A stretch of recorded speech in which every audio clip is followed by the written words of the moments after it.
I wanna make peace and not give a shit about whatever people's beliefs are on my own. This is the perfect conversation to help us make the point that we really want to make here today. We've sort of been taking a stab at it from a lot of different directions.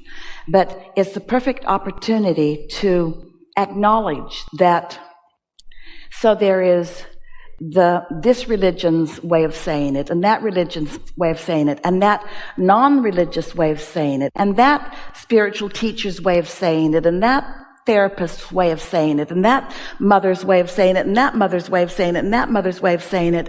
And so many people, sort of like what you were just demonstrating, feeling competition about the difference in the way that they're saying it. That's that sort of practical, physical, human approach that we were talking about earlier. But underlying all of that, there is a desire to uplift, which is this universal thing.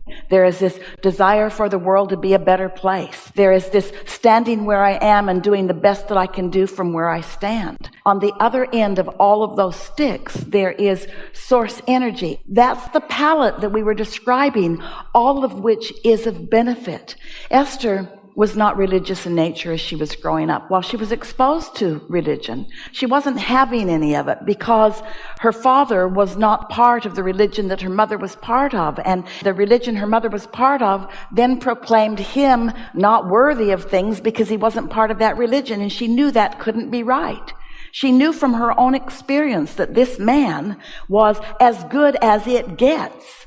And if those people were proclaiming him not good, then they must not know.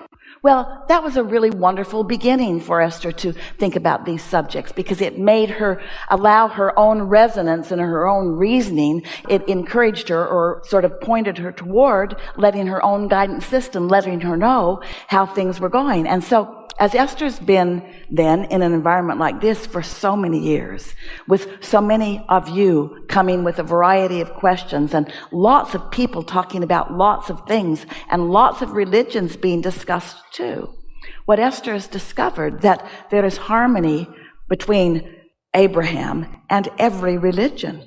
Esther is discovering that at the beginning of what most of those were was someone connecting with what this is.